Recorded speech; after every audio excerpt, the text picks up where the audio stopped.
यूं तो दुनिया में ऐसे कई खेल हैं जो शारीरिक ताकत से खेले जाते हैं, पर शतरंज एक ऐसा खेल है जिसमें दिमागी कसरत और संयम की जरूरत पड़ती है।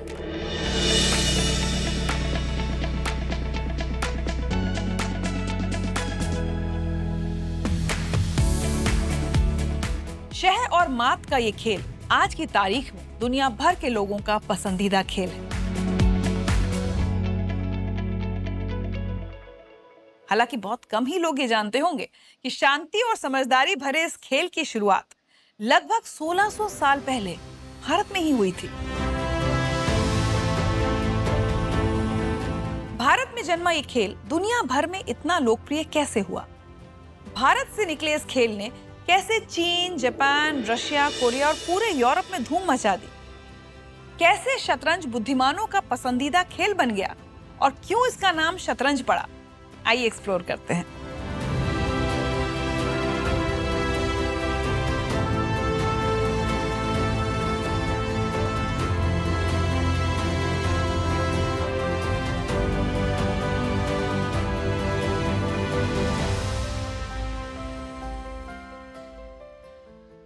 एशियाटिक सोसाइटी ऑफ बंगाल के फाउंडर और मशहूर कविता काइसा द गॉडेस ऑफ चेस लिखने वाले सर विलियम जोन्स ने भारतीय ग्रंथों का अध्ययन कर ये बताया कि एक प्राचीन भारतीय खेल चतुरंग और शतरंज के बीच काफी समानताएं हैं।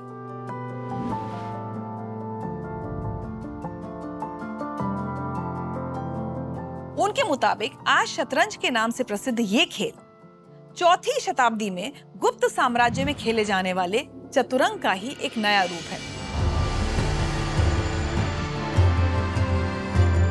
सर विलियम जोन्स ने नतीजा निकाला कि भारत ही शतरंज के खेल का जन्मदाता है और व्यापार तथा कल्चरल एक्सचेंज की वजह से ये खेल दुनिया के बाकी हिस्सों में फैल गया।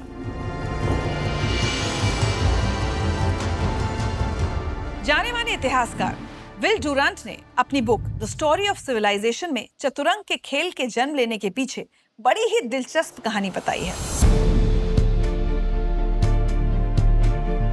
किताब के अनुसार बलहीत नाम का एक राजा हुआ करता था। राजा का ये मानना था कि युद्ध लड़ने से व्यक्ति वीरता, सहनशक्ति, सावधानी और डिसीजन मेकिंग जैसे गुण जल्दी सीखता है। इसी बात को ध्यान में रखते हुए राजा ने सिस्सा नामक ऋषि से युद्ध पर आधारित एक खेल रचने के लिए कहा। ऐसा खेल जिसमें फैसला किस्मत से नहीं बल्कि काबिलियत से हो। राजा के कहने पर ऋषि ने चतुरंग को डिजाइन किया। ऐसा कहते हैं कि राजा को यह खेल भेंट करने के बाद सिस्सा को इनाम में कुछ भी मांगने की छूट थी, लेकिन सिस्सा ने राजा से जो इनाम मांगा उसकी किसी को उम्मीद भी नहीं थी। सिस्सा ने कहा कि उन्हें शतरंज के बोर्ड के पहले स्क्वायर के लिए गेहूं का 1 दाना दिया जाए, दूसरे स्क्वायर के लिए 2 दाने, तीसरे के लिए 4 और इसी तरह बाद के हर एक खानों के लिए दानों को 2 गुना कर दिया जाए।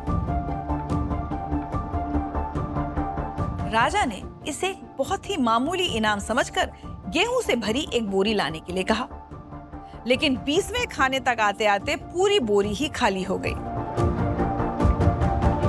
राजा ने 1 बोरी गेहूं और मंगवाया, लेकिन तब तक अगले खाने में ये बोरी भी खत्म हो गई। राजा जल्दी ही इस बात को समझ गए कि 64वें स्क्वायर तक आते आते इतना अनाज चाहिए होगा जो लगभग 40 किलोमीटर लंबी, 40 किलोमीटर चौड़ी और 300 मीटर ऊंची इमारत को भर दे।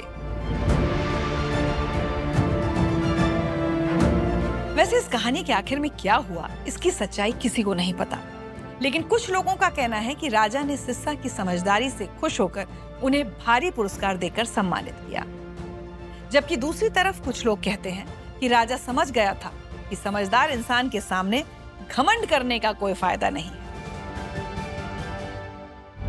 वैसे ही मजेदार बात है कि इस खेल के नियम तब तक बनते, बिगड़ते और विकसित होते रहे जब तक कि इसे पूरी दुनिया में एक ग्लोबल गेम के रूप में स्वीकार नहीं कर लिया गया। पर जिस तरह बाकी खेलों के बारे में बढ़ चढ़कर बात की जाती है, भारत में जन्मे शतरंज खेल के बारे में उस तरह से कभी नहीं की जाती। ठीक जिंदगी की तरह ही शतरंज का खेल भी हमें कदम कदम पर कुछ ना कुछ सिखाता है।